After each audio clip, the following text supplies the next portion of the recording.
परमेश्वर का धन्यवाद हो कि आज फिर से हम परमेश्वर के पास परमेश्वर की करुणा और परमेश्वर के अनुग्रह की आशा करते हुए उसके सामने आए हैं। क्योंकि परमेश्वर ने कहा है कि पृथ्वी में जहां 2 या 3 मेरे नाम से इकट्ठा होते हैं उनके बीच में मैं होता हूं। और उसकी इस प्रतिज्ञा के अनुसार ही हम उसके पास आते हैं और उसकी ओर देखते हैं और उससे प्रार्थना करते हैं और उसकी सुनने का प्रयास करते हैं। और इसी कारण हम उसके वचन की ओर देखते हैं, ताकि हम तभी सुन सकते हैं जब उसके वचन में देखते हैं। परमेश्वर की बातों को एक व्यक्ति तभी सुन सकता है जब उसके वचन की ओर देखता है। उसकी सुनने के लिए मतलब यही होता है कि उसे सुनने के लिए हमें परमेश्वर के वचन की जरूरत है, क्योंकि उसने पहले ही बता दिया है कि मेरा वचन अर्थात जो बातें मैंने तुमसे कही है वह आत्मा है और जीवन भी है। तो वह जीवित वचन है और उस जीवित वचन को सुनने के लिए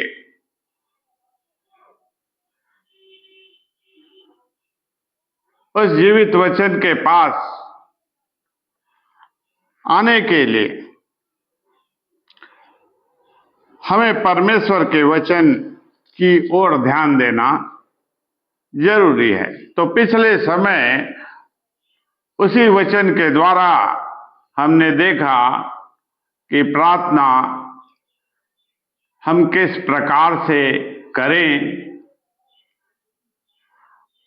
और जो हम प्रार्थना करते हैं जब वचन के अनुसार करते हैं, वचन के निर्देशों का पालन करते हैं, उसमें ध्यान देते हुए, तो वही आत्मा में प्रार्थना है। क्योंकि हम उसके वचन को ध्यान में रखकर परमेश्वर से विनती और प्रार्थना करते हैं, अर्थात उस वचन के अनुसार जो आत्मा है उसे ग्रहण करते हैं, उसे धारण करते हैं। तो उस समय पिछले समय हमने देखा उन निर्देशों को जिसमें कहा गया कि कपटियों के समान प्रार्थना न कर, और यह भी देखा कि लोग दिखाने के लिए कैसे प्रार्थना करते हैं। आज हम उसी कड़ी में ये देखेंगे कि मनुष्य जब प्रार्थना करता है तो उसे इस बात का ध्यान रखना जरूरी है कि जो आदमी घमंडी है, जो अभिमान करता है और उस अभिमान या घमंड के कारण ही उसकी प्रार्थना रुक जाती है, ये प्रार्थना में रुकावट है। और प्रभु यीशु मसीह इस बात को जानता है और उसने इसी कारण बताया, इसी कारण प्रार्थना कैसे हमें करना चाहिए और किन बातों को ध्यान देना चाहिए और कैसे हमें अपने जीवन में व्यवहार करना चाहिए। तो मनुष्य के पास बहुत सी निर्बलताएं हैं और उसकी वह निर्बलता मानसिक है, आत्मा की निर्बलता है। और आत्मा की जब निर्बलता है तो उस आत्मा में जो पुराना स्वभाव था वह उसके ऊपर हमेशा हावी रहता है, वह हमेशा शरीर के कारण उस पर हावी रहता है और उस पुराने स्वभाव में जो मुख्य बात है वह है घमंड। जो असाध्य रोग मनुष्य के मन में लगा है उसमें घमंड भी एक है, अभिमान जिसे लोग कहते हैं। तो यह प्रार्थना में रुकावट उत्पन्न करने वाला मुख्य तत्व है और हमें इस रुकावट को दूर करने का उपाय प्रभु यीशु मसीह ने दिया है। उसने शिक्षा अपनी संतानों को इसीलिए दी है और वे सारे नियम और निर्देश इसीलिए दिए हैं कि उसकी संतान स्वर्ग के राज्य के उस नियम को ध्यान से देखे, समझे और उसे अमल में लाए, तब उसे प्रतिफल मिलेगा। हम प्रार्थना करते हैं और कोई भी व्यक्ति प्रार्थना करता है, लेकिन वह प्रभु यीशु मसीह के नियम और निर्देश को नहीं देखता है। इसी कारण से प्रार्थना का प्रतिफल उसके पास नहीं आता। तो घमंड या अभिमान किस कारण से आता है? तो उसमें मुख्य कारण यह है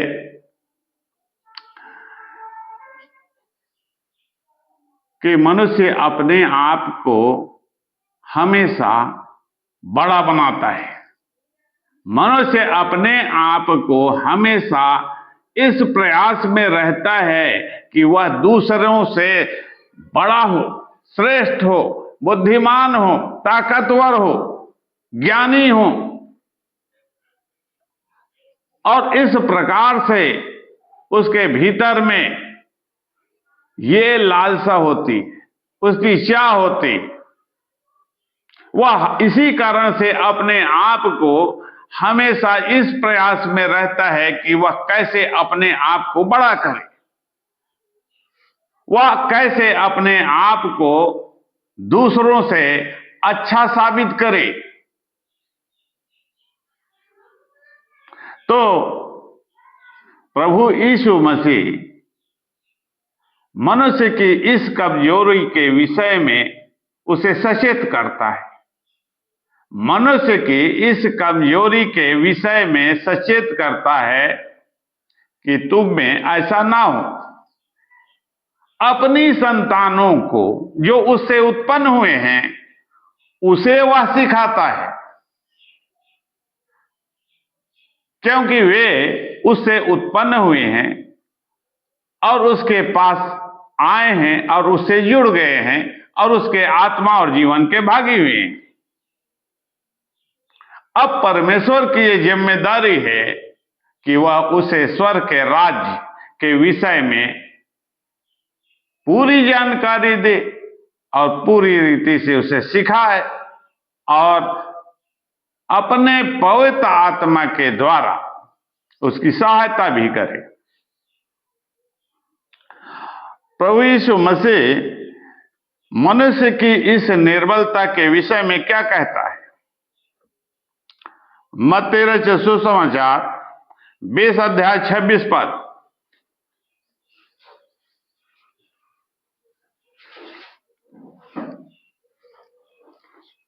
परंतु तुम में ऐसा नहीं होगा, परंतु जो कोई तुम में बड़ा होना चाहे वह सेवक बने।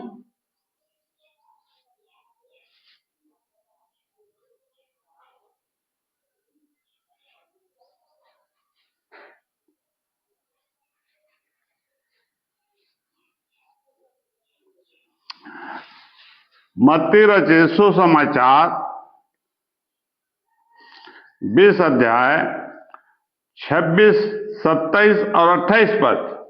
परंतु तुम में ऐसा नहीं होगा, परंतु तुम में ऐसा न हो, जो कोई तुम में बड़ा परंतु जो कोई तुम में बड़ा होना चाहे वह तुम्हारा सेवक बने।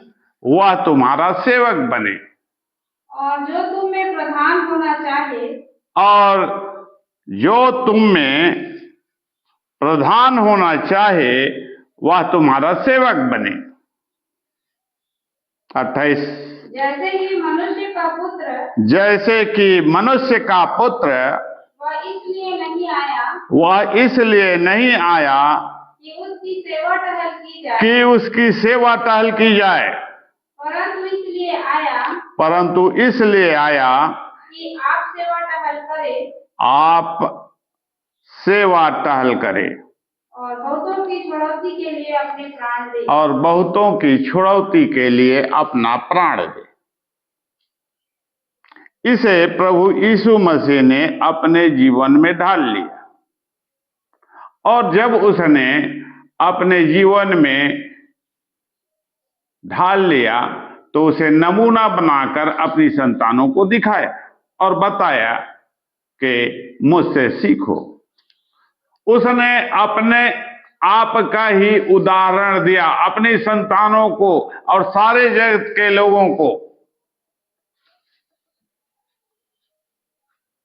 सारे जगत के लोगों को अपना ही उदाहरण देकर सिखाता है कि मैंने क्या किया उसकी ओर तुम ध्यान से देखो और मुझसे सीखो। मैंने जो किया है वही तुम करो, और जब तुम ऐसा करते हो तो स्वर्ग के राज्य में आगे बढ़ते हो, उसे सीखते हो, उसे अपनाते हो। तो उसे तुम्हें कैसे सीखना है, और तब तुम प्रार्थना करते हो तो तुम्हें इस बात का ध्यान देना चाहिए कि तुम में ऐसा ना हो कि कोई तुम में बड़ा होना चाहे। कोई तुम में बड़ा होना चाहे। बड़ा होना घमंड का कारण है। मनुष्यों के पास बहुत से ताकत होती है या बहुत से पैसा होता है और बहुत सी शक्ति होती है, और यह उसके लिए घमंड का कारण होता है। वह इस कारण से कि वह सामर्थी है इस संसार में, इन बातों में दूसरों के पास नहीं है। वह चाहता है कि दूसरों के पास ऐसा ना हो, ताकि वह अपने दूसरों के ऊपर रोब जमा सके, अपने आप को दूसरों से श्रेष्ठ साबित कर सके और दूसरों पर अधिकार चला सके। बड़ा होने की चाहत मनुष्यों में होती है, लेकिन बड़ा होने की चाहत परमेश्वर के पुत्र में भी है। प्रभु यीशु मसीह में भी बड़ा होने की चाहत है। मनुष्य के रूप में वह संसार में जब आया तब उसमें बड़े होने की जो चाहत थी, किससे बड़े होने की चाहत थी उसमें किस बात में और किस विषय में और किन लोगों से वह बड़ा होना चाहता है। और बड़ा तभी हो सकता है जब वह उस आत्मिक जगत के नियम का पालन करे, स्वर्ग के राज्य के नियम का पालन करे, तभी वह उन सब से बड़ा या शिरोमणि या श्रेष्ठ या प्रधान हो सकता है। प्रभु यीशु मसीह के सामने यह प्रश्न, और इस प्रश्न का उत्तर पाने के लिए वह स्वर्ग दूतों से बड़ा होना चाहता है। आत्मिक जगत में जितने आत्मिक प्राणी हैं, आकाश के हाकिम जो कहलाते हैं, जो प्रधान और अधिकारी हैं, उन सब के ऊपर वह राज्य करने की उसकी इच्छा है। और इस बात को साबित करने के लिए,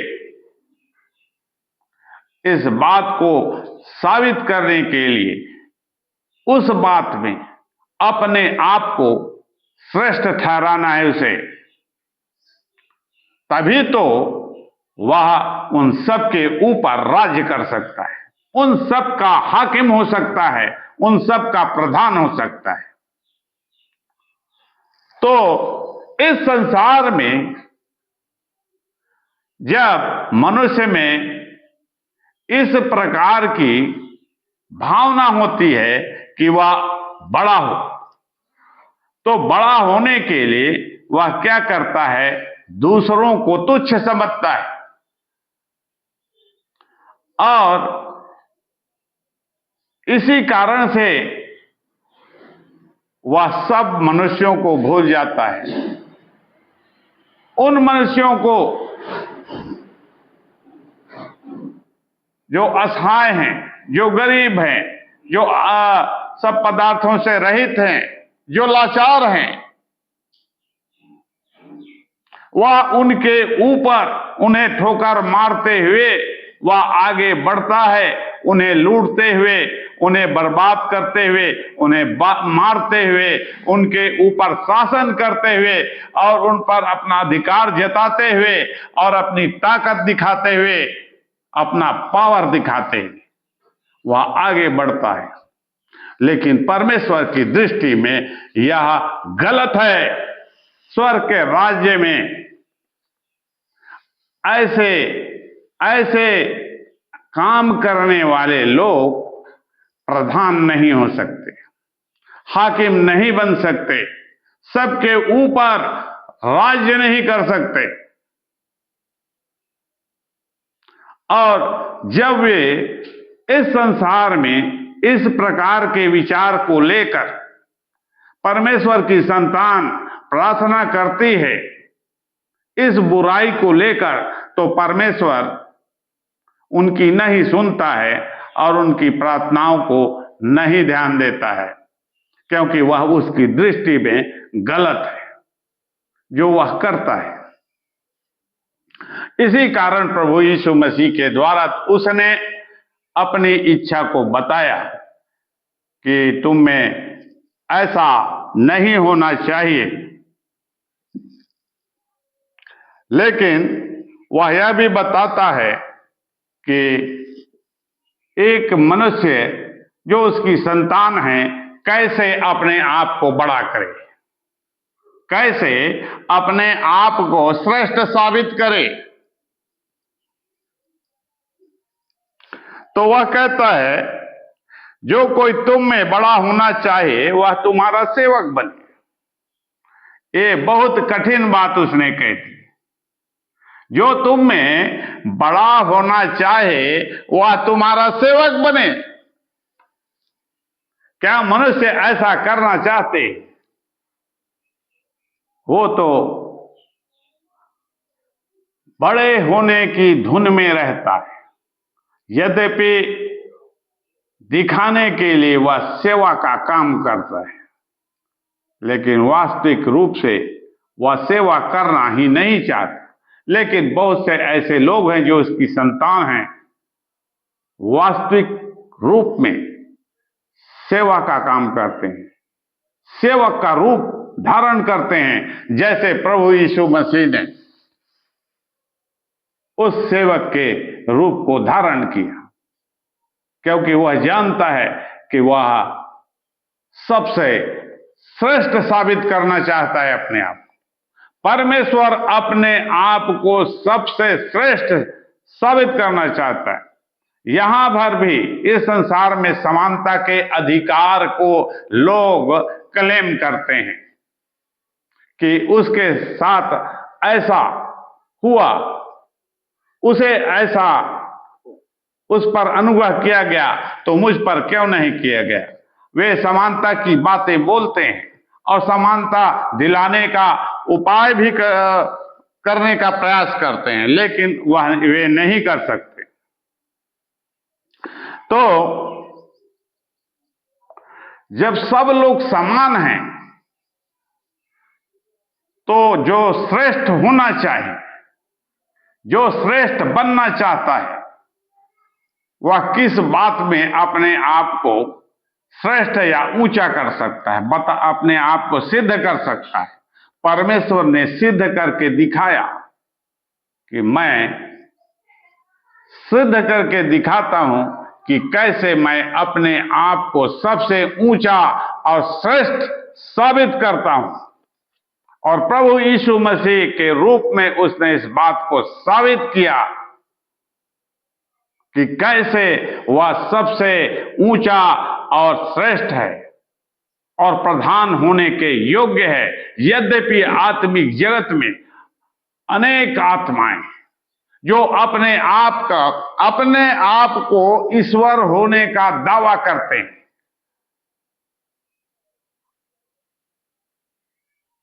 ईश्वर होने का दावा करते हैं, तो परमेश्वर उन सब के बीच में उनके सामने यह दिखाता है कि कैसे वह सबसे ऊंचा है। तो प्रभु यीशु मसीह अपने लोगों को यह बताता है कि तुम्हें अपने आप को दूसरों से अलग और श्रेष्ठ और ऊंचा साबित करने के लिए इन बातों का जो मैं तुम्हें बताता हूं उनका पालन करना जरूरी है।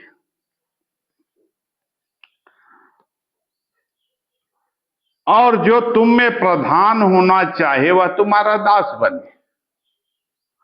तुम में जो प्रधान होना चाहे वह तुम्हारा दास बने। प्रभु यीशु मसीह प्रधान होने के लिए आए। वह प्रधान बनने के लिए, प्रधान होने की मान्यता उसे इस कार्य के द्वारा मिल गई।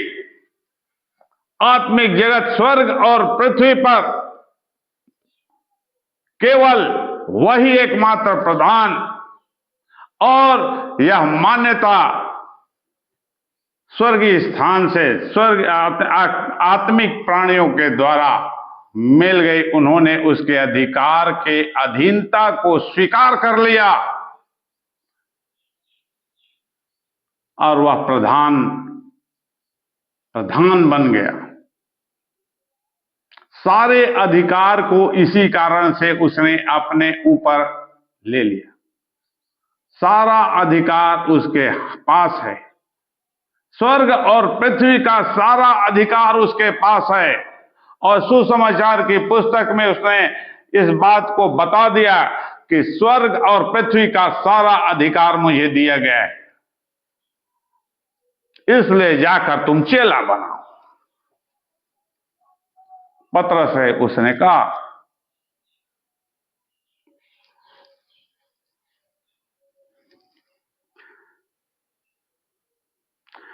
जैसे कि मनुष्य का पुत्र इसलिए नहीं आया कि उसकी सेवा टहल की जाए। मनुष्य का पुत्र इस जगत में, इस संसार में इसलिए नहीं आया कि उसकी सेवा टहल की जाए, परंतु इसलिए आया कि आप सेवा टहल करें। परंतु इसलिए आया कि वह आप सेवा टहल करे। सेवा टहल करने का काम कौन करता है इस संसार में? इस संसार में सेवा का काम कौन करता है? सेवा का काम नौकर लोग करते हैं, गुलाम लोग करते हैं, जो उसके यहां काम करते हैं, अपने मालिक की सेवा करते हैं, उसकी हर आज्ञा का पालन करते हुए उसकी सेवा करते हैं। वह जो कुछ भी कहेगा वह उसके अनुसार करेगा। तो सेवा करना दास का काम है, नौकरों का काम है, गुलाम का काम है। वह काम प्रभु यीशु मसीह ने किया। उस काम को प्रभु यीशु मसीह ने किया, इस संसार में आकर सेवा का काम किया, गुलामी का काम किया, दास का रूप धारण किया, और वह काम किया जिसे मनुष्य इस संसार में करना नहीं चाहते। तो यदि उसकी संतान वह सेवा का काम ना करे, दास का रूप धारण ना करे, और किसी की गुलामी, किसी का काम करने को अपना गुलामी करने जैसा सोचे, क्या मैं उसकी गुलामी करूंगा? वो क्या बोलता है, क्या मैं उसकी गुलामी करूं?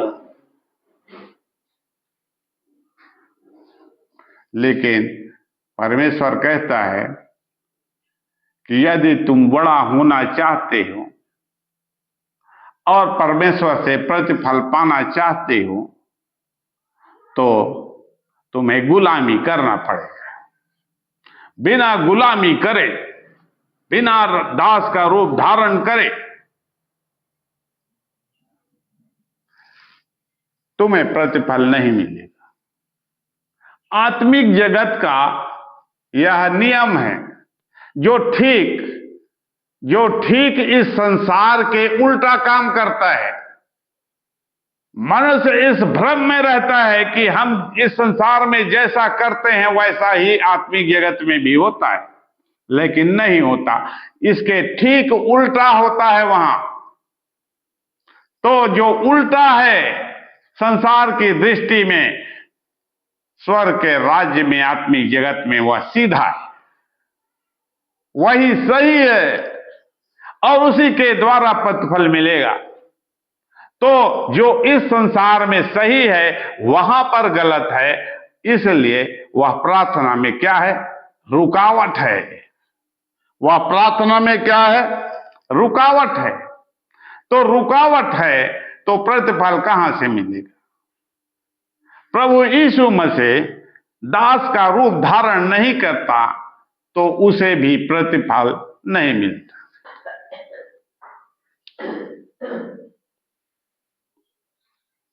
और मरकुस रचित सुसमाचार 9 अध्याय 35 पद में भी लिखा है, पढ़िए। मरकुस 9 अध्याय 35 पद। तब उसने बैठकर बारहों को बुलाया और उनसे कहा, यदि कोई बड़ा होना चाहे तो सबसे छोटा और सबका सेवक बने। सबसे छोटा और सबका सेवक बने। लोग इस बात को सुनते ही उसकी भृक्ति तन जाती है। लोग यदि देखते हैं किसी का काम करते हुए, किसी की सहायता करते, किसी के लिए इस प्रकार का काम करते हुए, तो लोग क्या बोलेंगे? जा उसकी सेवा कर, जा उसकी गुलामी कर। क्यों? क्योंकि उसे बुरा लगता है, ऐसा करने में उसे बुरा लगता है, और वह चाहता है कि लोग भी वैसा ही करें, लोग भी वैसा करें। सेवा करना उनके लिए गुलामी है, और इसलिए वे मना करते हैं कि ऐसा तुम मत करो। तुम क्यों अपने आप को इतना नीचे गिराते हो? लेकिन प्रभु यीशु मसीह ने अपने आप को इतना नीचे गिराया। प्रभु यीशु मसीह ने अपने आप को इतना नीचे कर दिया, और उसके विषय में लिखा है उसने अपने आप को शून्य कर दिया। 36 पद, मरकुस 9 अध्याय 36 पद। और उसने एक बालक को लेकर उनके बीच में खड़ा किया